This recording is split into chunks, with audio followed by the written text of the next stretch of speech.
그러한 사람들에게 아주 좋은 영향력을 끼치는 것입니다. 그래서 주님께서 우리에게 말씀하시기를 너희는 빛이라 이렇게 말씀을 하고 이 세상에 빛이 되기를 하나님께서 원하셨습니다. 여러분들은 어떤 빛이 되길 원하십니까? 태양처럼 세상을 밝게 비추는 엄청난 밝기에 태양 같은 빛이 되길 원하십니까? 아니면 운동장에 환히 밝혀주는 야간 조명 타워처럼 그렇게 밝은 빛, 또는 어두운 밤바다를 비춰주는 등대 같은 그런 빛이 되기를 원하십니까? 아니면 작은 방을 밝혀주는 작은 등불 같은 빛이 되기를 원하십니까? 아마 이 세상을 살아가는 우리들의 그 모습 속에서 세상 사람들은 어떤 빛을 원하는가 한번 우리가 오늘 말씀을 통해서 생각을 해봤으면 좋겠습니다. 아마도 사람들에게 태양같이 밝은 빛으로 비춘다면 사람들은 그 빛을 보기가 아마 힘들 겁니다. 너무 밝아서. 또 조명 타워의 그러한 빛도 눈을 들어서 그 빛을 바라보기에는 많이 부담스러울 겁니다. 그런데 그 방에, 어두운 방에 작은 등불 같은 경우는 사람들이 그 등불을 보면서 참 아름답다, 참 좋다 하는 그런 생각을 가질지도 모르겠습니다. 하나님께서 우리에게 원하시는 것은 어떤 것일까? 태양 같은 빛일까? 아니면 등대 같은 빛일까? 아니면 또 작은 그러한 등불 같은 빛일까? 어떤 빛이 됐든 세상의 빛으로 살아가는 저와 여러분이 될 수 있기를 주님의 이름으로 축복합니다.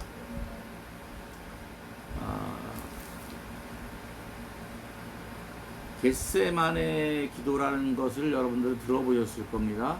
예수님이 겟세마네 동산에서 기도하신 곳입니다. 거기에 가면 예수님이 그 무릎 꿇고 기도했던 그 바위 옆에 올리브 나무가 있는데 성경에는 감람나무라고 기록이 되어 있습니다. 그런데 올리브 나무가 맞고 또 그 산에는 올리브 나무가 너무나 많습니다.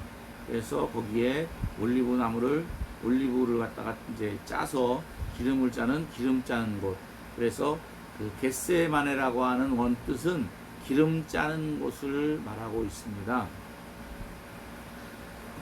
기름이 짜지려면 올리브를 그 나무 열매를 으깨고 또 짓이겨서 그 으깨어지고 짓이겨진 그런 것을 통해서 기름이 나오게 됩니다. 그 기름을 통해서 등불을 밝혀주기도 하고 또 그 기름으로 또 사람들을 치료하기도 합니다. 근데 그 겟세마네라고 하는 기름 짜는 으깨어지고 부서지는 그곳에서 예수님이 기도를 했다는 사실은 우리가 한번 다시 기억해 보를 바랍니다. 왜냐하면 기도를 통해서 내 기도를 들어달라고, 나를 살려달라고, 나를 축복해달라고 하는 그 기도를 한 것이 아니라, 하나님, 나는 나의 기도를 들어주셔서 내가 이 땅에서 영화롭게 해달라고 하는 것이 아니라 내가 죽어지고 하나님의 뜻대로, 내 뜻대로 마옵시고 하나님의 뜻대로 이루어 달라고, 하나님의 뜻이 이루어지는 그런 기도를 했습니다. 나는 으깨어지고 또 가루가 되어서 하나님의 그 뜻 가운데에 살게 해달라는, 또 그것을 이루게 해달라는 주님의 기도, 그것이 바로 겟세마네 기도가 되는 것입니다. 그런데 그 으깨어지고 부서져서 나온 올리브 기름이, 사람들은 세상에 큰 등불이 되길 원합니다. 또 그래도 어느 정도 밝게 비춰주는 그런 큰 빛이 되기를 원하는데, 사람들은 작은 등불에 등잔에 쓰이는 그러한 기름은 별로 되기를 원하지 않는다는 그 사막 교부들의 말씀이 있습니다. 맞습니다. 한번 생각을 해볼 만합니다. 사람들은 하나님 앞에 기도하고 또 자기가 열심히 하나님의 뜻을 쫓아 살아가게 될 때에 그 자기의 영향력이 모든 사람들에게 크게 보여지고 비춰지게 되는 것을 원하게 될지도 모릅니다. 또 저도 마찬가지로 많은 목사님들과 같이 교회가 크게 부흥되어서 사람들에게 크게 쓰임받는, 또 사람들에게 많이 보여지고 들려지는 그런 목사가 되기를 원했던 적도 있습니다. 그러나 중요한 것은 얼마나 많은 사람들에게 얼마나 넓은 공간을 비추느냐가 중요한 것이 아니라, 정말 한 영혼이라도 그 영혼에게 삶의 희망을 주고 소망을 주고 그 사람에게 위로가 될 수 있다면 그 빛으로서의 사명은 다한 것이라고 볼 수가 있습니다. 사람들이 큰 빛을 원하지만 작은 빛은 원하지 않습니다. 그러나 그 작은 빛의 소중함을 우리가 생각하게 된다면 우리가 그 작은 빛이 되기도 더 우리가 하나님 앞에 기도해야 될 바가 아닌가, 이렇게 생각을 하게 됩니다. 교회를 한번 생각해 보겠습니다. 교회가 핍박을 받고 여러 가지 힘들고 어려운 환경 속에서는 정말 사람들이 교회를 생각할 때에 교회가 많은 칭찬을 받았던, 또 존경을 받았던 그런 것들을 우리가 기억을 할 수가 있고, 또 참으로 그러한 그 어려운 가운데 있는 교회 성도들의 모습 속에서 정말 사람들의 마음을 감동시키고 정말 복음이 세상 가운데 온전히 전파되었던 것을 우리는 알 수가 있습니다. 그런데 교회가 세계 나라 모든 나라들에게 그 기독교가 공인되기 시작한 다음부터 교회가 권력을 갖게 되고 교회가 힘을 갖게 되면서부터 교회는 타락하게 되었습니다. 교회가 세상 것을 갖게 될 때에 교회는 무너지기 시작한다는 사실을 기억해야 됩니다. 중세 로마 교회가 또 교황이 온 나라를 다스리고 온 세상의 주인 역할을 하게 될 때에 그 교회는 타락하고 그 영향력을 잃어갔다는 사실을 우리는 다시 한번 기억해야 됩니다. 우리가 세상 속에서 지금의 교회는 어떠한 모습인가? 사람들은 교회를 생각할 때 어떤가? 몇백억짜리 큰 교회, 뭐 천억짜리 교회, 몇백억짜리 교회. 그래서 사람들은 그 교회를 보면서 와, 큰 교회다 그렇게 생각할지는 모르지만, 과연 그 교회들이 사람들에게 얼마나 빛이 되고 소금이 되었는가, 그 교회를 바라보는 사람들의 마음 가운데에 얼마나 그 교회를 사모하는가, 또 존경하는가 하는 것을 생각해 보게 된다면 우리는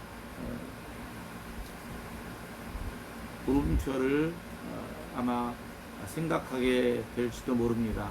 또 이 코로나 사태에 지금 많은 교회들이, 성도들이, 목사님들이 많이 비난받고 또 조롱받고 멸시함을 받고 있습니다. 그들이 우리를 바라보는 그 시선이 비난과 조롱과 멸시라고 기분 나빠하고 속상해하고 그들을 원망한다면 그것은 분명히 하나님의 뜻이 아닐 겁니다. 사람들은 하나님을 모르지만 우리들은 하나님을 알고 하나님의 뜻을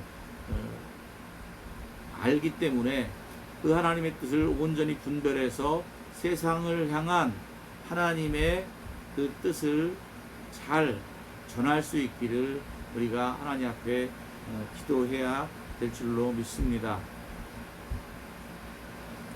고린도전서 10장 12절에 보면 그런즉 선줄로 생각하는 자는 넘어질까 조심하라.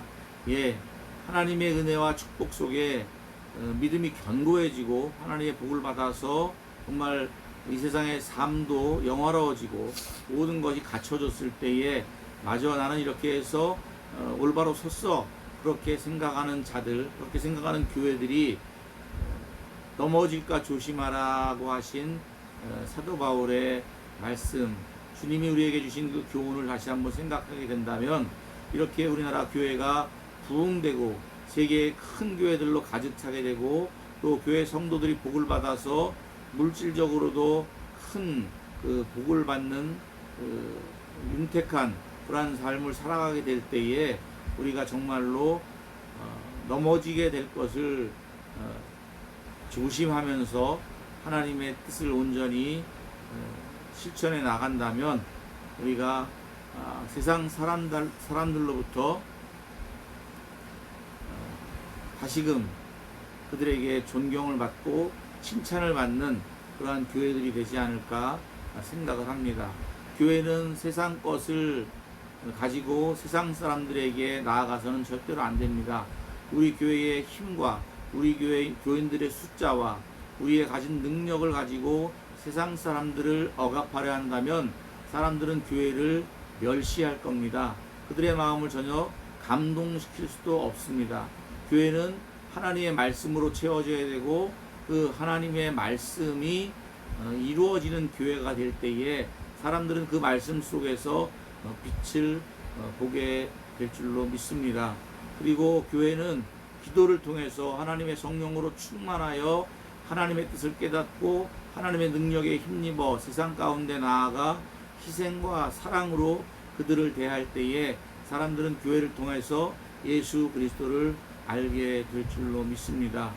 교회가 오직 예수로 충만하고 우리 성도들의 마음 가운데에 오직 예수가 가득 되어질 때에 사람들에게 생명과 사랑을 나눠주는 교회, 사람들에게 생명과 사랑과 희생을 하는 그런 성도들이 될 때에 우리는 주님이 말씀하신 것처럼 세상에 빛이 되는 큰 태양과 같은 빛이 아닐지라도 바다를 밝혀주는 그러한 등대 같은 빛이 아닐지라도 작은 한 사람의 영혼을 아름답게 비춰주는 그 사람에게 어둠을 물리쳐주고 그 마음 가운데에 작은 빛으로 그 마음을 위로해주는 그러한 아름다운 빛이 되기를 주님의 이름으로 축복합니다. 아멘. 그러면 참여한 분이 우리 주성모 형제님밖에 없는 것 같은데